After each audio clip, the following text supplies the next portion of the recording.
Hi hello welcome to my channel. ఈరోజు బోటి కూర ఎలా చేయాలో చూస్తామండి. బోటి కూర ఇలా చేస్తే ఎంతో రుచిగా ఉంటుందండి. దానికి కావాల్సింది 3/4 కిలో బోటి తీసుకున్నాండి. శుభ్రంగా కడిగి పక్కన పెట్టుకోవాలి. దానికి 2 ఎర్రగడ్డలు, 2 టమాటాలు, ఒక పెద్ద అల్లం ముక్క, ఒక పెద్ద తెల్లగడ్డ పాయలు, 1 స్పూను గసగస నానబెట్టుకోవాలండి. ఎండు కొబ్బరి 2, యాలకులు, సోంపు, లవంగం, పట్ట, జీడిపప్పు, 2 పచ్చిమిర్చి, కొంచెం కరివేపాకు, కొంచెం కొత్తిమీర.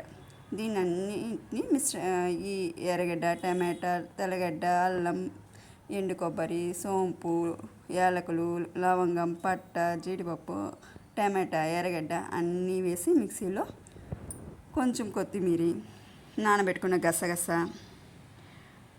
అన్నీ వేసి మిక్సీలో వేసి బాగా మెత్తగా పేస్ట్ లాగా చేసుకోవాలండి.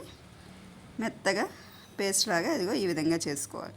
ఇవి చేసి పక్కన పెట్టుకొని స్టవ్ వెలిగించి ఒక కుక్కర్ పెట్టుకొని దాంట్లో మనకి నూనె ఒక 4-5 టీ స్పూన్లు పోసుకొని ఈ మసాలా అంతా వేసి బాగా నూనె బాగా తేలే వరకు కరివేపాకు వేసి బాగా ఈ మసాలా వేసి నూనె తేలే వరకు ఇది చేసుకొని దాంట్లో 2 టీ స్పూన్లు కారం, 2 టీ స్పూన్లు ధనియాల పొడి, 1 టీ స్పూన్ పసుపు పొడి, తగినంత ఉప్పు వేసి బాగా మగ్గనివ్వాలండి.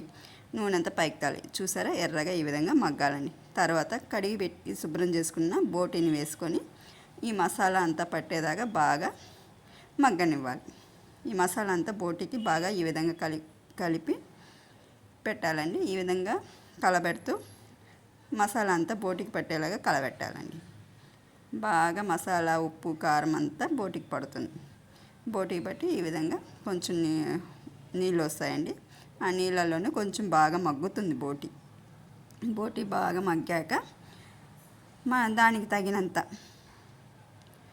ఈ విధంగా చూసారా, ఈ విధంగా బాగా మగ్గాక తగినంత నీళ్ళు పోసుకోవాలండి. మనకి కూర ఎంత కావాలి, ఎంత థిక్నెస్ కావాలి, చిక్కగా కావాలంటే కొంచెం నీళ్ళు కావాలంటే కొంచెం ఎక్కువ పోసి మూత వేసి విజిల్ పెట్టాలి. 10-15 విజిల్ పెట్టాక చూసారా దగ్గర పడ్డాక కొత్తిమీర వేసుకొని పక్కన పెట్టుకోవాలి.